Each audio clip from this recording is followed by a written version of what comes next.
Dr. Sarah, can we cook with olive oil?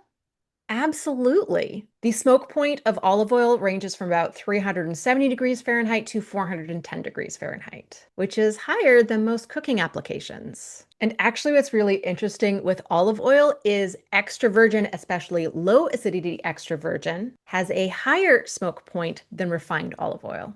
And that's because olive oil contains vitamin E and antioxidant polyphenols, which actually help to make it more heat stable. For example, in this 2010 study, it took over 24 hours straight of frying olive oil before enough polar compounds were generated for that oil to be considered harmful. And in this 2007 study, extra virgin olive oil was heated at 350 degrees Fahrenheit for 36 hours. And it still retained most of its vitamin E and antioxidants.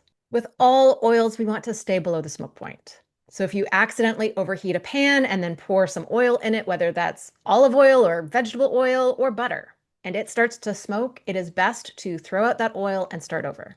And that's because exceeding the smoke point of an oil, not only does it degrade a lot of the beneficial compounds in that oil, but it also starts to produce carcinogenic compounds like polycyclic aromatic hydrocarbons and aldehydes. But it's a myth that olive oil has a really low smoke point. Again, it's actually higher than most cooking applications. So you can use olive oil for frying, sautéing, and roasting.